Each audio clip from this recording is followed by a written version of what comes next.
What's going on, everybody? I hope you're all having a great day. In this video, what you're going to take away from is a couple of things. The first one is the pros and cons of owning a house and the pros and cons of renting a house and what you should do and what might be the best thing for you in today's market and in general overall. Now, for all of you who are tuning into this live, thank you so much. For everybody who's tuning in, make sure that you let me know if you can hear me clearly, see me clearly, and let me know if there's anything that I have to adjust. We already have people who are joining in and commenting and giving their suggestions on what they think. Now, if you're watching this or you watch this at a later time, what are you doing? Comment it down below. Are you owning a house right now, or are you renting a house? And tell us what you think is better from your experience. Now, for everyone who's tuning in, or for everybody who watches this later on, let me know what state you're in. That's important. Are you in Texas, Cali, Florida, Kansas, wherever you are? Comment it down below so I can know how to talk to you, because if I don't know where you are,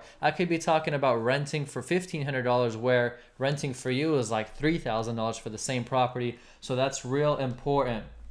Now, I want to make sure everybody knows that every single Monday, Thursday, and Saturday, I upload real estate content on my channel. So don't forget that. And then Saturdays, I go live to talk to you, just like I'm doing right now, so we can bounce off ideas, thoughts, and talk about hot topics in the real estate world. I talk real estate, I talk money, and I talk business on this channel. So if you haven't subscribed already, I'd appreciate that, because I'm sure you'll enjoy the content that we have out here. Now, for you guys who are joining in, start pressing that like button and let me know that you guys can see and hear me, so I can know. Press that like button and let's get things started. We have Jesse, we have Najib, we have Ramus. Oh, Ramus is saying that he owns in California. California is expensive, so I'm very impressed that you own over there. Good job. We got Raheel saying, yo, bye, bye, bye. Jesse's saying renting is a money drain, but you got to have a build up for a down payment. I agree on that 100%, Jesse. And that's exactly what we're going to talk about today. Now, owning a house versus renting a house. And if you need to stop wasting your money, that's the main thing that we're going to be addressing right now. If you get any value from this video, please don't forget to hit the like button and subscribe, because we're coming in hot with a new website coming out soon, new merch coming out soon, and content every single week on YouTube. Social media is all around, so on all the platforms there is, follow me, and hopefully you'll see me post there, because I post consistently every single day. Now let's hop into the topic of what we got. Now, many people assume automatically if you rent that you're throwing your money in the trash. What do you guys think of that? Is that true? That if you're renting right now, you're tossing your money in the trash. It's just going away. You're not getting any benefit from it. What do you guys think of that? Is that true? And is it not true? Let me know what you guys are thinking of that. That's the case of what many people think, but here is what you need to know. Many do not take into account a lot of things when it comes to owning a house. They don't take in that you're going to have to pay home insurance. You're going to have to pay property tax. You're going to have to pay for the repairs and the maintenance. You're going to have to pay for possibly PMI, private mortgage insurance. You're going to have to pay for HOA fees if that's in the house that you buy. There's so many things that people do not take into account when buying a home, and they just assume that they're renting for $1,500 a month, and their mortgage is showing that they're going to pay $1,200 a month, and therefore they're saving $300 a month. That's not true. You still got taxes, insurance, PMI, if you have that in there, HOA, so many factors that you're not taking into account. I want you to imagine you're just chilling in your brand new house and the AC goes out and you got to get an HVAC specialist and it costs $600. You got to pay that. You're chilling in your house and out of nowhere you start getting so much water falling on your head and you found out that the toilet on the second floor leaked all over you. What are you going to do? You got to get a plumber out there to check that out. Couple $100, if not thousands, out of your pocket. So it's not as beautiful as it sounds off the top. Everybody preaches home ownership and owning your house and all that, but it's really not the case unless you know what you're doing prior to getting into it. And that's what I'm preparing you for with this video. So hopefully you guys can take away some knowledge so you can go apply that with the decisions that you make.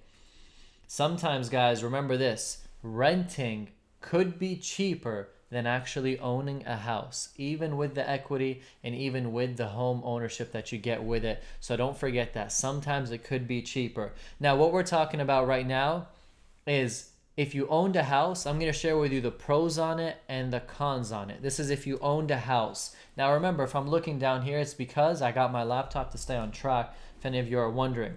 Now, owning a house, here is the pros. Building equity and credit. Every month, you're paying $1,000 to your mortgage. Let's just give hypothetical and easy numbers. You're paying $1,000 to your mortgage. Depending on your interest rate, depending on so many factors, let's just say that $400 is going to your equity. So out of the $1,000, $400 is going to equity every month, and $600 is going to the trash. You don't get that money. That goes to the interest on the property, onto the banks who are lending you the money. So you got $400 that you gain in equity. $400 every single month times 12. That's how much you make every year. Times if it's a 15-year or a 30-year. That's how you can do the math on that. That's the good stuff of owning a home, is you get that equity. Plus, you're building your credit with the bank. The bank is starting to see you're paying on time. They're starting to trust you. That's the first thing. The second thing is you have no landlords to answer to. You don't have to have a landlord who tells you what to do, how to do it, when to do it. Can you make a little screw in the wall? And if you do that little screw, are you going to have to give up your security deposit? No landlord to turn to. You can do whatever you want, whenever you want. You have more stability. That's important for a lot of people who have families. You have more stability with the schools your kids go to, more stability with things that are around you, more stability on knowing this is where you're stationed and this is how things are going to stay. That's a very big perk when owning a home. You can also get possible tax benefits. You can get benefited with your taxes. You can take advantages when you own a home versus renting, where you really can't take much. And a big pro for me personally is you can upgrade your home. You can make 50 holes in the wall, and no one's going to come and tell you why you made those holes. No one's going to come request from you a security deposit that you put and saying you made way too many holes in the wall. You can walk around and just start punching the wall just because you feel like it, and no one can tell you what you can't or can do. Those are the big pros. Now, that's not all the pros of owning a home, but those are pros that I personally see as pros and that I like for owning a home. Now, here's the cons for owning a home. Pay close attention. There's pros always and stuff, but then there's cons. So here's the cons that you have. A hefty down payment that you have to save for. If you're buying a house for $300,000 and you're trying to put 20% down, that's $60,000 you have to have saved up to put towards the home, and that's excluding your closing cost. So you might even reach $70,000. That's if you're putting 20% down. Some people put 3.5%, some put 10%, etc. But remember, if you put anything less than 20%, you have to pay something called PMI, private mortgage insurance. This is what a lot of people don't know. If you put anything less than 20%, you're going to have to pay PMI, which could be $200 a month, $300 a month, $400 a month, depending on how bad your credit is, depending on a couple of factors. PMI is money straight to the trash, which if it's $300 a month that you have to pay in PMI, that's just going to the trash. So if you're making $400 in equity, but you're throwing $300 towards PMI, you're really only making $100 in equity because the rest is being tossed to PMI. So guys, you have to take that in consideration. It's a hefty amount you have to put down, and that's not easy for a lot of people. So make sure that you're taking that into account. Now, you also have a ton of paperwork and a ton of headache. You got to send the bank your statements, your pay stubs, your W-2s, your information, your resume, what you've done in life, what you haven't done in life, what you've paid in life, what you haven't paid in life. You got to send them your waist size. You got to send them the t-shirt size you have, how big your head is, how round it is. They ask you for everything, especially during this pandemic that we're in. They're like, what's your shoe size? What color socks did you wear last week on the 1st of the month? It's things that are ridiculous, and banks are getting so much more strict on their lending. So that by itself is a huge con when trying to buy a house. So make sure you take that in consideration. You also have a pro and a con that I'm going to mention right now for owning a house is you can get a home and it can appreciate in value, which is huge. You can buy it for $300,000. In a couple years, it can be worth $350,000. But you can also buy at the wrong time in the market and it can depreciate in value, and the value can go lower. So you could have bought it for $300,000 and then after a couple years you realize it's for $260,000 because the market's tanking. Of course, in the long term, real estate always appreciates, but what if you got stuck at a moment where you had to sell when the market was down? That is a major con, but also a pro if you timed it correctly. And then a con is, like I said, You have to pay for all the repairs, for the maintenance, for the upkeep, for all of that stuff. And that's not something that's good, because when things break, they cost money. If you're not doing it yourself, it's going to cost you double that amount. If you do it yourself, triple that amount, because you're probably going to break it again, and you're going to spend money on the material, and you're going to get yourself in a bad position. That was the pros and cons for owning a house. We're hopping right into pros and cons for renting a house. For all of you who are watching, comment below right now what your thoughts are. Comment below what you think. What's better, renting or buying? And what do you guys suggest? Comment that below, and I'd love to see what you guys have. I'm going to start answering questions as soon as I wrap up with the pros and cons of renting a house. We got Ramus saying, thank you, sir. Yes, very expensive. Good job on that purchase in Cali. So renting a house, the pros and cons. Here's the pro.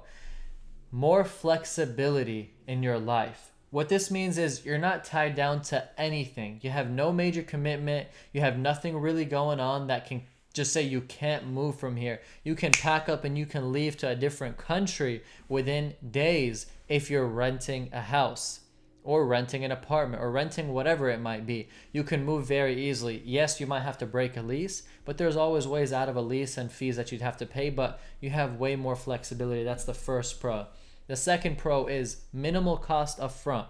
You might get requested a security deposit. Sometimes if you're renting apartments, it could be a couple $100. Sometimes if you're renting a house, it could be $1,000, $1,500. Sometimes it could just be the amount of your month's rent. But it's not that much upfront cost as you would be paying if you're buying a house, which is in the thousands and thousands, versus renting. It's not that expensive. You have less paperwork when signing up. It's not like you're going to get a loan from the bank. You don't have to go through a million processes and a lot of things. It's a lot easier. It's a lot faster, a lot more simple to get yourself into a house or into an apartment versus actually buying. I'm sure if you guys experienced that, you know what I'm talking about. Another pro is you have no responsibility for maintenance. The toilet pops, the sink just explodes, the microwave or the stove just decides not to work. You have the lights not turning on and off for some reason. You have the fan just keeps on spinning and you can't turn it off and you don't know why. You just pick up the phone, call maintenance, and they come and they take care of it. You don't got to pay $1. You don't even got to pay $20. You don't got to pay nothing. Now, the smart landlord who's leasing to you or renting to you, they'll put in there that if something costs less than $100 or $200, you as the tenant have to pay it. So that is a possibility. So you have to make sure before signing a lease that that's not the case. And if it's not the case, then you have no responsibility. And if it is the case, it's still very minimal compared to if you had to fix it completely. Now, the next pro is for renting, you don't have any concerns if the values drop, if the market crashes, if everything goes to hell, because for you, you're renting, you can pack up and leave. You don't got to sell anything and you don't have to deal with the values dropping. So that's huge. Now, another pro is you could possibly be building your credit when you're renting if the landlord reports it to the credit bureau. So if you have a landlord who's not reporting it, you can tell them, hey, can you please report that I'm paying you every month on time?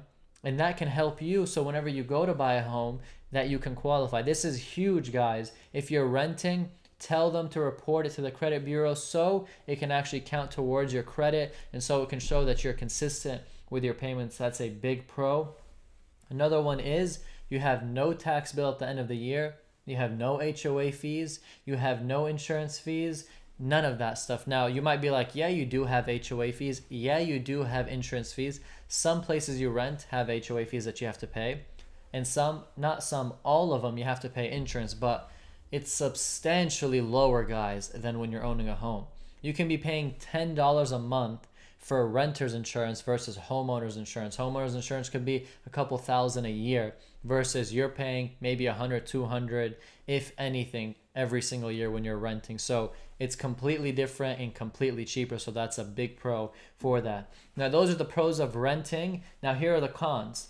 The landlord at any time can raise the rents on you. So if your lease expires next month and you're paying $1,500 a month, he can come to you and say, look, Karam, I know you've been paying on time.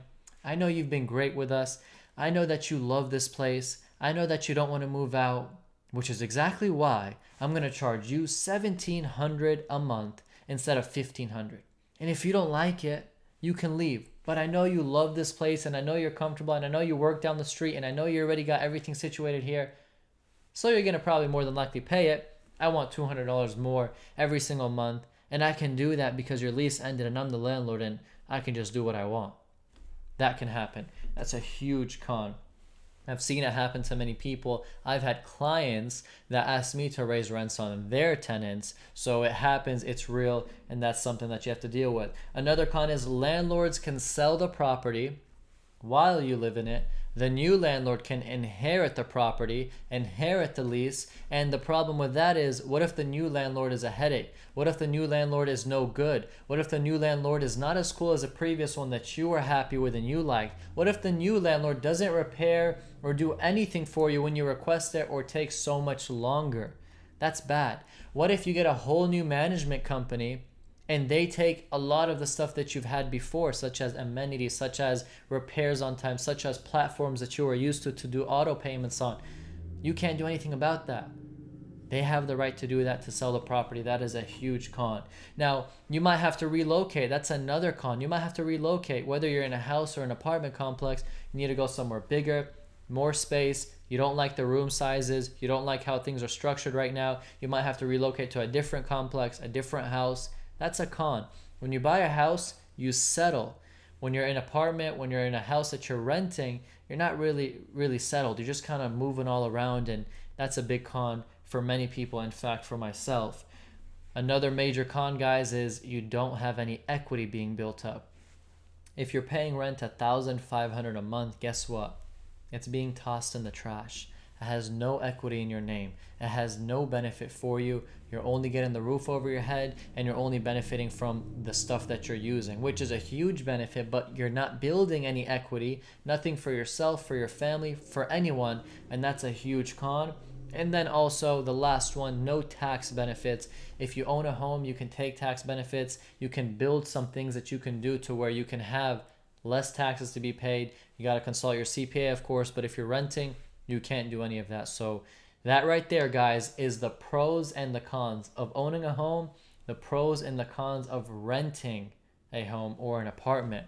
It's big, it's long. There's a lot of things you have to take in consideration. Sometimes owning a home could cost you more than just renting. Sometimes, not always, but sometimes renting could be cheaper for you than owning a home, even if you're throwing away $1,500 a month in renting. Trust me, sometimes you can be paying every single year in property taxes, $12,000 on a home that you might buy. That's $1,000 a month, right? That's without insurance, that's without your mortgage, that's without anything. If you're renting for $1,500, imagine how much you'd be losing if you went and bought a house. Let's say your mortgage is $1,000, your property tax is $1,000, then you got HOA, insurance, you got all of that. You're way above $2,000, but you were renting for $1,500. So now you're above $2,000. That's $500 plus that you're paying extra to own a house. Your equity doesn't even offset it. It's a detailed video that I'm going to have to make separately, but for this video, I wanted to give you guys the pros, the cons of owning and renting. I hope you guys enjoyed it, and I hope you guys got a lot of benefit out of that. If you're renting right now, comment down below. If you're owning, comment down below. I'd love to know, and give your experience, what you think, and your suggestions on that for others who are watching this video. And now let me jump right now to what we got. We have Angie. I was waiting all day yesterday for this live. I got my days mixed up. That's hilarious. I go live on Saturdays at 12 p.m. CST, Central Standard Time. I'm based in Dallas, Texas. So that's funny that you got it mixed up. But what's funnier is you're here and you actually made the live. So I'm glad that you did. Ramus, I'd rather not raise the rent if I have a great tenant. That's very true. I have landlords, and also myself on the properties that I own. If I have a good tenant, I just won't raise the rents on them, or I'd raise it minimal, just depending. So I own some properties, and recently I got a new tax bill. They appraised the value is $50,000 more than what it was appraised at last year. Now every year, the positive cash flow, the net money that I was making was about $2,000 less now than what I was making, because they raised the values on me on the taxes, which is a huge hit. And at that moment, you got to determine, am I going to raise the rents on the tenants that I have, or am I just going to have to swallow this hit? So sometimes it makes sense to raise and sometimes it doesn't. But when the city comes and slaps you with more taxes on your properties, it's tough not to raise the rent, to be honest. Jesse says, I'm renting cheap. Jesse, see, if you're renting very cheap, you got to make it make a lot of sense on why you would go buy a house. Sometimes you can rent with roommates and with other people and pay a couple hundred a month, and then you shift to buying a house and you're paying 2,000 a month or 1,500 a month. It's a big difference. So sometimes it just doesn't make any sense, and you got to account for that. Anyways, guys, that's what we have. I think we're done with the questions from everybody. Thank you all so much for watching. Every Monday, Thursday, Saturday, I upload real estate content on my channel. Make sure you subscribe if you haven't already. Make sure you hit that like button if you joined this live and you enjoyed it and got some value. And I really appreciate all of you guys tuning in, giving me the comments, giving me the engagement, and letting me know that you guys have interest in this stuff. It's very fun coming at y'all live, and I really enjoy it. So we'll be doing it more and more consistently. Thank you all so much. Any last questions? We got nothing going on, so I'm going to be heading out, guys. I'll see you all in the next video, and I'm out.